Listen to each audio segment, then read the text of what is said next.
is a world premiere. This is a world premiere. I done been through a whole lot, trial, tribulation, but I know God. Hey, Reg here, and welcome back to the blog.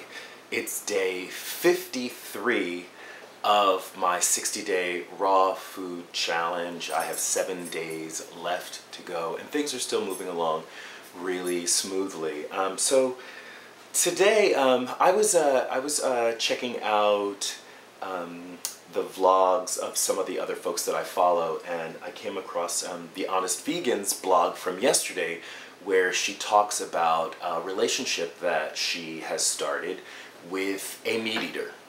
And so we had a brief little exchange, and I told her my story about my relationship of 20 years, and she said you should write about it. And so today I'm going to talk a little bit about my relationship, but I want to talk first. I want to talk about how I became a vegan, or how I ended up where I am now.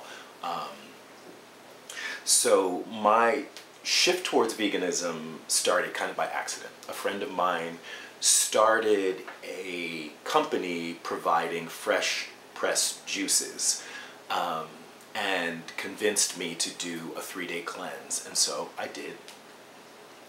And during the cleanse, to fill the time that I normally would have been preparing food, eating, I watched films on the food industry, things like Fast Food Nation, Food Inc., Forks Over Knives, and by the time that cleanse was over, I was actually afraid to eat, which is not necessarily a good thing, especially with my history of disordered eating.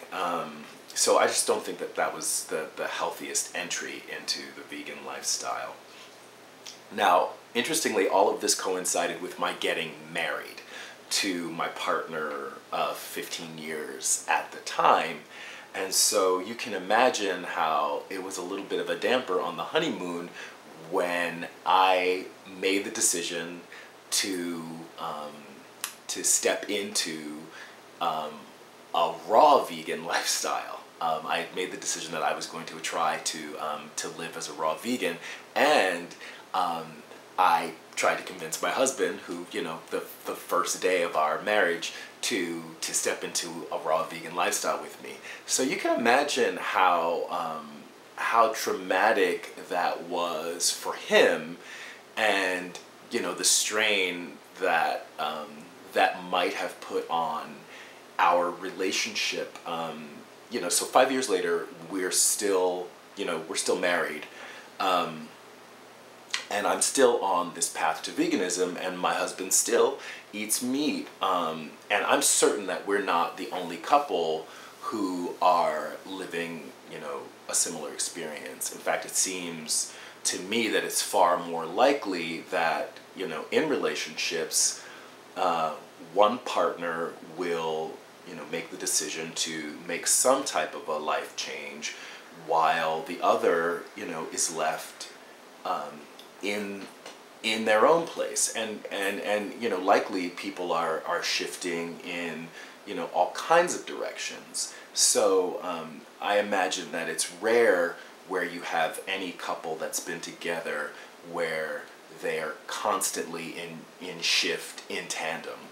That's, in fact, to me, just seems like maybe the stuff that fairy tales are made of. And I'm not saying that it doesn't happen, but I'd love to hear about an experience where every time one person in the couple makes a major life decision, the other is kind of like right there with them. Supportive, maybe, but actually making the shift in tandem, I doubt it.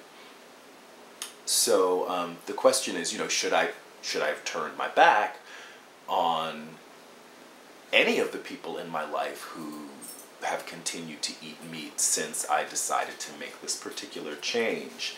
And then I start to wonder about, what happens when the shift happens the other way? What happens when you have two people who are, living a vegan lifestyle together, and then one of them, for whatever reason, makes the decision to to go back to eating meat or to start eating meat, depending on where they started. So then I don't want to just chalk it up to, say, youth or, being naive. But, I would criticize choosing a partner based simply on what they choose to eat. It's just too complicated an issue, and the world is so full of contradictions that trying to live a life of absolutes, I can only imagine leading to frustration and just suffering. People change. Information, experience, just the process of aging is enough to cause huge shifts in who we are and what we believe. And I hope that people accept me as I go through those transitions, and I hope that I'm generous enough and patient enough to accept those shifts from others as they go through their life transitions. And, logic also dictates that if someone makes a change in one direction, they might very well make a change in another direction. So you might find yourself, just constantly having to abandon people or abandon your relationships. You might end up living a very lonely life. You might end up having to make the decision to be something like a misanthrope just to avoid having to go through the suffering of the changes that human beings go through. So I don't want to offer advice or defend my position, my choice to kind of stay in a relationship regardless of what my husband chooses to eat. But I would like to know from others if you're going through something similar. I would love to hear about other people's experiences. I will say this, that if the only people that I relate to regularly are vegans, then how am I going to, set a positive example for people who are non-vegans? So regardless, I hope you'll leave your comments on this topic.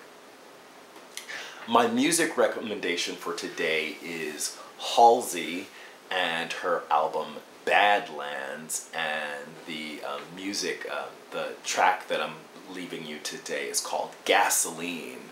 It's something that a friend just recently turned me on to, and I really like the song, and I hope you like it too.